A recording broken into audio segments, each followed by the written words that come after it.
How would you like to have complete control over your dreams and build the world around you? Today, we're going to take a look at the movie Inception and what it takes to be a dream architect. Because without this architect, Inception would be impossible. Hi, my name is Cal and welcome to my channel where we break down the English in some of your favorite North American TV shows and movies. And let me ask you a question. What's the last dream that you can remember? I personally have trouble remembering my dreams, but try to recall one of your dreams and ask yourself if you can remember how that dream began. There's a specific reason I'm asking you that question, so stick around so you find out.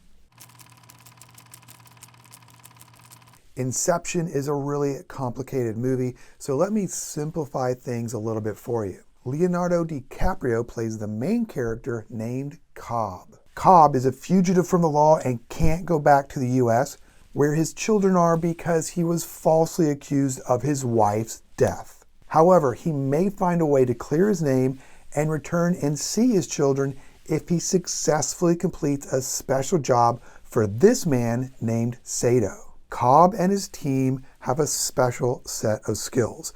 They're able to steal valuable information by entering a person's dream. But Sato wants something different. Instead of stealing information from a dream, he wants Cobb to plant an idea into someone's mind during that dream. And this is what they call Inception. What do you want from us? Inception. Is it possible? Of course not. If you can steal an idea from someone's mind, why can't you plant one there instead? A true inspiration's impossible to fake. It's not true. Can you do it? Can you do it? Sato is asking Cobb if he will agree to take the job. If you needed to ask someone for help in a serious situation, you could ask the same question. Can you do it? An important concept in this film is the use of a totem. You may have already seen Cobb's totem, the spinning top. A totem is an object that is used to test whether someone is in reality or still in the dream. Totem. You need a small object, potentially heavy, something you can have on you all the time that no one else knows. Like a coin? No, it needs to be more unique than that. Like, this is a loaded die. I can't let you touch it, that would defeat the purpose. See, only I know the balance and the weight of this particular loaded die. That way, when you look at your totem, you know beyond a doubt that you're not in someone else's dream. This is a clever idea, and I'm really curious what my totem might be. And you might want to think what your totem might be throughout this video. You know, I think I'll start looking for my totem while you keep watching. If I were to do this, if I even could do it, I'd need a guarantee. How do I know you can deliver? You don't. But I can. So, do you want to take a leap of faith? Or become an old man, filled with regret, waiting to die alone? A leap of faith. This is an act of believing something that is not easily believed. For example, it would take someone a leap of faith to leave their job and perhaps move to another country.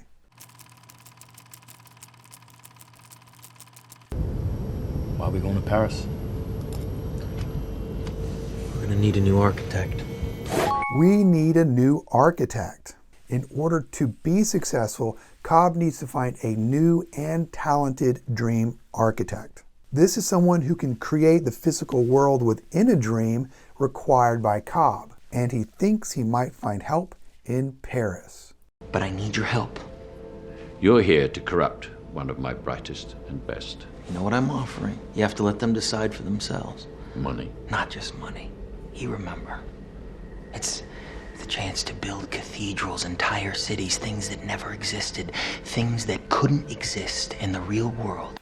Things that couldn't exist in the real world. The dream architect has the ability to build cathedrals and cities in ways that would be impossible in the real world.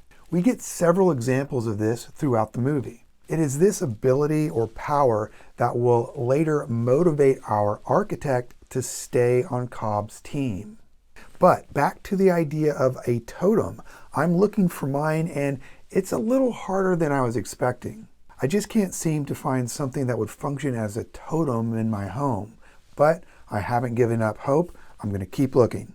Anyway, let me introduce you to our architect now while I keep searching.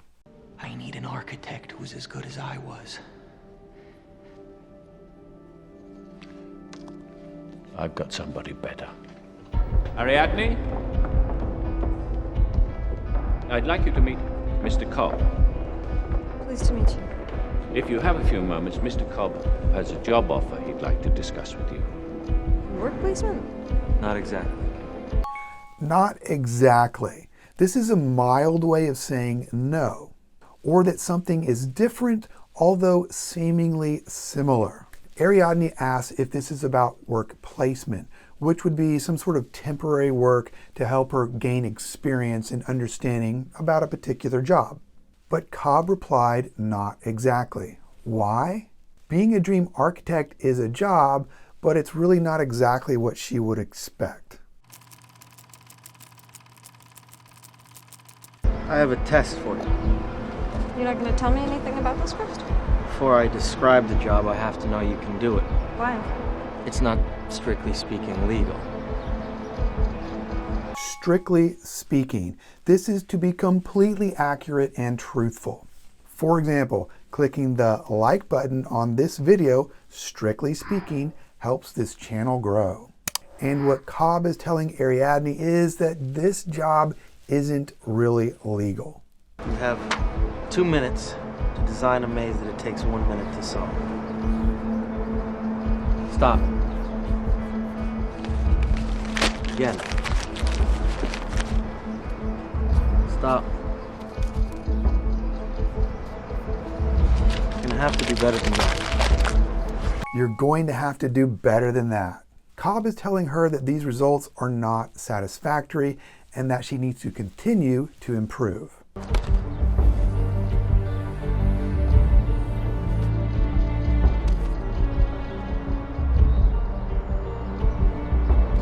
That's more like it. That's more like it. This is a way of showing that something or someone has improved and you are satisfied with that improvement. Now, Ariadne created a complex puzzle in a short amount of time, and that is the skill Cobb needs his dream architect to have. I think I found a possible totem. This ring right here. If I took this ring, I could make an engraving inside that nobody knew what it was, just me, and that could function as a totem. Okay, that's more like it. But getting back to our story, Ariadne is going to need more than just puzzle making skills. She will also need creativity.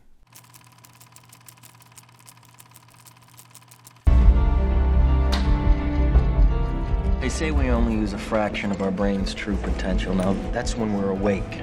When we're asleep, our mind can do almost anything. Such as?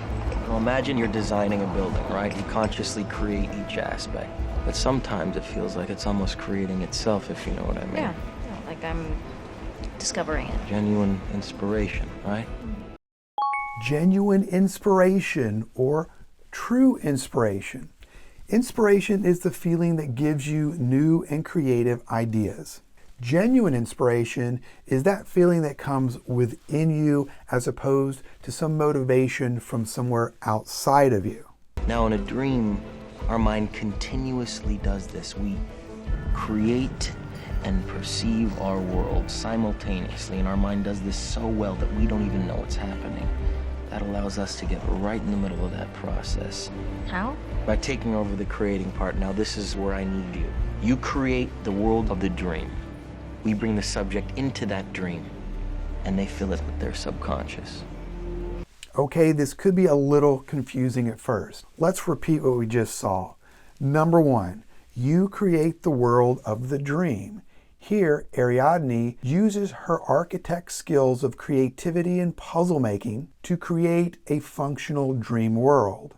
2, we bring the subject into the dream. Here, Cobb and his team take the subject while they're sleeping and put them into a shared dream. Number 3, they, being the other person, fill it in with their subconscious. This means their mind.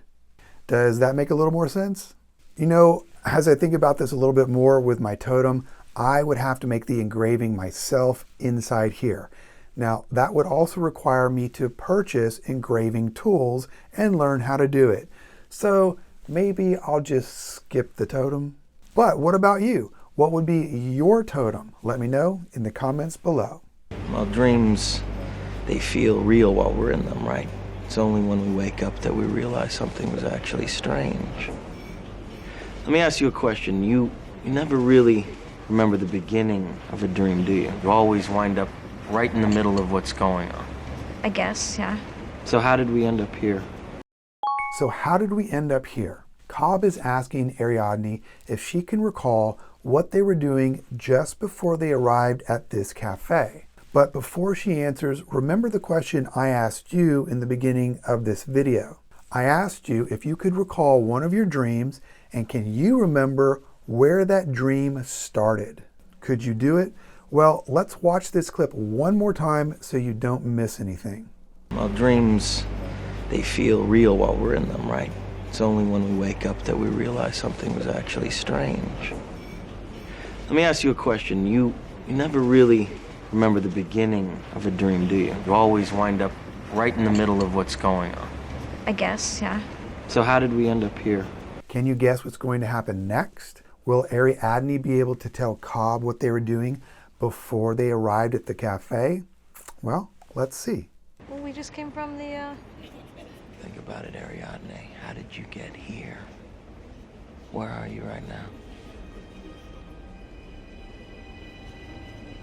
We're dreaming? You're actually in the middle of the workshop right now, sleeping. This is your first lesson in shared dreaming.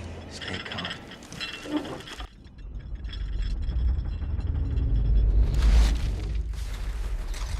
And if you like content like this, stay calm, click the subscribe button so you don't miss out on future videos just like this.